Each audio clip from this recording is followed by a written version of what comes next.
Class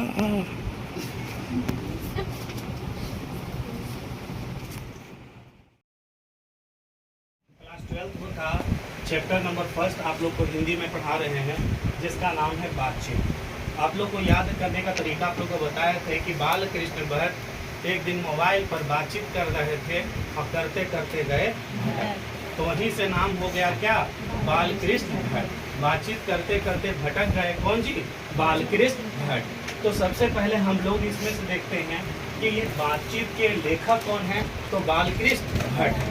अब इस देखिए बाल कृष्ण भट्ट से ही बहुत सारा चीज निकल कर आएगा कि बाल कृष्ण भट्ट के पिता का नाम क्या था, बेनी प्रसाद भट्ट। क्या नाम था, बेनी प्रसाद भट्ट नाम था।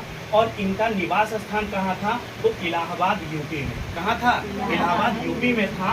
और दूसरा कहेंगे कि यह किस काल के कवि थे, तो आधुनिक काल के कवि, यानी बाल कृष्ण भट्ट जो हैं आधुनिक काल के कवि माने जाते हैं। और बाल कृष्ण भट्ट किस काल के कवि थे, आधुनिक काल के कवि थे। और बाल कृष्ण भट्ट इनका लेख कहता है कि बाल कृष्ण भट्ट जो था, इन्होंने लिखा था जैसा काम वैसा प्रहसन। किसने कहा था, लिखा था, तो बाल कृष्ण भट्ट ने कहा था। उसके बाद दयामंती स्वयंवर किनका है, लिखा हुआ रचना है, तो बाल कृष्ण भट्ट का। और बाल कृष्ण भट्ट का जन्म कब हुआ था, तो 23 जून 1844 आने वाला है।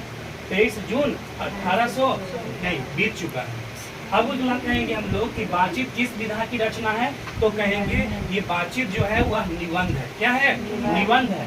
उसी तरह से कहेंगे कि बातचीत से मन क्या हो जाता है, तो हल्का हो जाता है और क्या होता है, स्वच्छ होता है ना जी। किसी चीज को हम लोग कहते हैं कि अपने दिल में बैठा कर रखेंगे तो वो एक तरह से घाव की तरह हो जाता है। और जब हम अपने दोस्त से, अपने सहपाठी से या जिसे आपको मन लगता है उसे जाकर कह देते हो तो लगता है कि कितना बड़ा दिल का क्या हुआ, बोझ हल्का हो गया।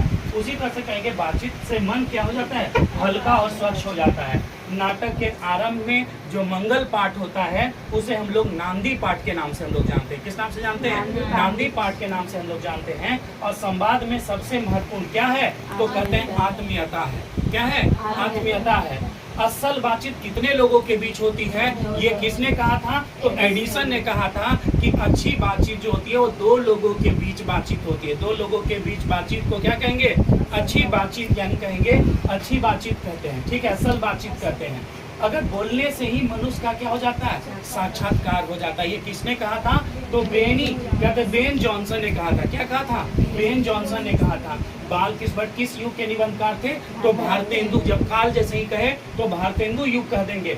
मनुष्य की बातचीत का उत्तम तरीका क्या है, तो अवाक होकर अपने आप से बातचीत करना। किसी दूसरे से बातचीत करेंगे तो हो सकता है मनमुटाव हो जाए, लड़ाई हो जाए, लेकिन वो कहते हैं कि मनुष्य का बातचीत का उत्तम तरीका सबसे अच्छा क्या है, तो कहेंगे बाल। यहाँ पे एग्जाम इस तरह से पूछता है कि बाल कृष्ण भट्ट ने कैसी बातचीत को कहा, सबसे उत्तम बातचीत कहा है, तो कहेंगे बाल कृष्ण भट्ट ने सब अच्छी बातचीत को क्या कहा है, अवाक होकर बातचीत करने का जो तरीका होता है वह सबसे अच्छा बातचीत होता है।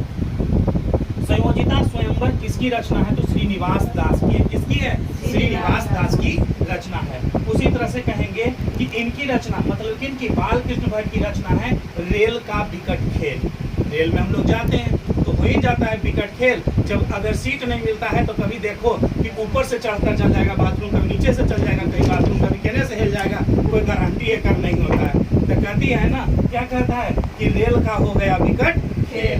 या फिर कभी कभी लेट भी हो जाता है, बैठल है 2 घंटा लेट, 2 घंटा लेट, कभी 4 घंटा लेट, कभी 5 घंटा, और कभी कभी कैंसिल हो जाता है ना जी। वही कहता है रेल का क्या हो गया, विकट खेल। रॉबिन क्रूसो ने कब तक मानव को नहीं देखा था, तो रॉबिन क्रूसो ने लगभग 16 वर्ष तक मानव को नहीं देखा था। उनकी उपन्यास क्या थी भाई, लेकिन की उपन्यास, ये इनकी बाल कृष्ण भट्ट की उपन्यास थी 100 अजान एक सुजान। 100 अजान एक सुजान। यहाँ पे कहिए हिंदी प्रदीप मासिक पत्रिका जो निकली थी वो 1877 में निकली थी। कब निकली थी, 1877 में निकली थी। और यह हिंदी प्रदीप मासिक पत्रिका जो थी वो किनकी थी, बाल कृष्ण भट्ट की थी। अब यहाँ पे आइए, बातचीत के माध्यम से ही कवि क्या संदेश देना चाहिए, बातचीत के माध्यम से जो है ये कवि जी जो है आप लोगों को क्या संदेश देना चाहते हैं, तो वह बताते हैं कि बातचीत की कैसी शैली होनी चाहिए, बातचीत की कैसी शैली होनी चाहिए। रॉबिन क्रूसो ने किसके मुंह से एक बात सुनी थी, तो फ्राइडे के मुंह से। अब कितने वर्षों के बाद, 16 वर्षों के बाद। ठीक है, ये वेरी इंपॉर्टेंट है कि आर्ट ऑफ कन्वर्सेशन कहाँ प्रचलित है, तो यूरोप में। आर्ट ऑफ आर्ट ऑफ क्या है जी, आर्ट ऑफ कन्वर्सेशन कहाँ प्रचलित है, तो यूरोप में। किसके न होने से सृष्टि गूंगी प्रतीत होती है, तो वाक शक्ति के न होने से क्या होती है, सृष्टि गूंगी दिखाई पड़ती है। ये कहते हैं कि यहाँ बाल कृष्ण भट्ट की रचना क्या है, पद्मावती है, बेनी संहार है, मेघनाथ वध है। और इसी तरह से कहेंगे हम लोग, आपका ये चैप्टर हो गया, इतना में इंपॉर्टेंट था, आपका टोटल हो गया फिनिश्ड। ठीक है।